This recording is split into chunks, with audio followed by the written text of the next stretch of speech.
Hello বন্ধুরা, সেলাইয়ের চ্যানেলে তোমাদের সবাইকে স্বাগত জানিয়ে শুরু করছি। আজকে দেখাবো তোমার ববিনে কিভাবে আমরা সুতা তুলব। খুবই সহজভাবে, একদমই সহজ পদ্ধতিতে তোমাদের দেখিয়ে দিচ্ছি। হাতে পেঁচিয়ে আমরা সুতা বেশি তুলতে পারি না, অনেক সময় লেগে যায়। এজন্য একটা সহজ পদ্ধতিতে আমি তোমাদের দেখিয়ে দিচ্ছি। একটা স্ক্রুড্রাইভার নিয়ে নিলাম, এইটা দিয়ে আমি মেশিনের সাহায্যে ববিনে সুতা তুলব। প্রথমে আমরা ববিনের মধ্যে সুতাটা একটুখানি পেঁচিয়ে নেব।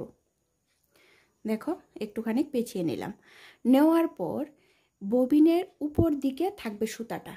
ববিনটার পেঁচানো যে হয়েছে সুতাটা, এই যে সুতাটা রেলের সাথে যুক্ত আছে, এই সুতাটা ববিনের উপর সাইডে দেখো। তারপর স্ক্রুড্রাইভারটা ববিনের ভেতর দিয়ে ঢুকিয়ে দিলাম। ঢুকিয়ে আমরা চাকাটা যখন ঘোরাবো, চাকাটার এই পাশে এই সাইডটা আমরা লাগাবো। তোমরা ভালো করে লক্ষ্য করে দেখো, এই দেখো। আর বাঁ হাতে আমরা সুতাটাকে নিচের দিকে নামিয়ে ধরবো। দেখো, ববিনে সুতা পেঁচানো হয়ে যাচ্ছে। একদম কম সময়ে আমরা ববিনে সুতা তুলতে পারি।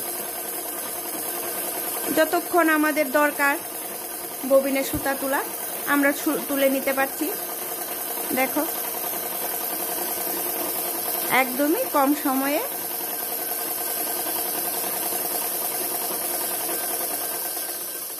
আমরা তুলে নিলাম। অল্প একটু সময় লাগলো। দেখো কত সুতা পেঁচানো হয়েছে।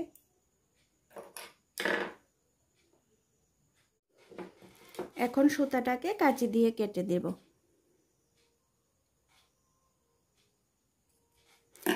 আমি আরেকটা ববিনে সুতা তুলে তোমাদের দেখাচ্ছি। একদমই অল্প সময়, কয়েক মিনিটের কাজ। আবার সুতাটাকে এইভাবে আমরা অল্প একটু পেঁচিয়ে নিলাম। যদি তোমাদের বুঝতে অসুবিধা হয় তোমরা কমেন্ট করে আমাকে অবশ্যই জানাবে। দেখো, সুতাটা আমি উপরের দিকে রাখলাম। এই সুতাটা রেলের সাথে সুতাটা আমি উপরের দিকে রাখলাম। রেখে এই যে চাকাটা আছে, চাকাটার ঠিক মাঝ বরাবর এটা এইরকমভাবে লাগবে। কিন্তু তোমরা বাড়িতে কয়েকবার প্র্যাকটিস করলে বুঝে যাবে। দেখো, এইরকম মাঝ বরাবর এই সাইডটা এইখানে লাগবে চাকাটার সাথে। আরেকবার দেখে নাও, কোনো অসুবিধা হবে না তোমাদের। আর বাঁ হাতে সুতাটাকে নিচের দিকে একটু টেনে ধরে রাখবে। হালকা করে ধরলেই হয়ে যাবে। দেখো, সুতা পেঁচানো হয়ে যাচ্ছে আমাদের। আমার যতটুকু দরকার ততটুকু আমি পেঁচিয়ে নেব। আমি যখন ববিনে সুতা তুলি তখন ববিনটা মোটামুটি ভর্তি করেই তুলে নিই, একবারে বেশি করে। দেখো, অল্প একটু সময়ে কতগুলি সুতা পেঁচানো হয়েছে ববিনে। দেখো, তোমরাও ঘরে করে নিতে পারবে। যদি তোমাদের ভালো লেগে থাকে লাইক, কমেন্ট, শেয়ার, সাবস্ক্রাইব অবশ্যই করে দেবে।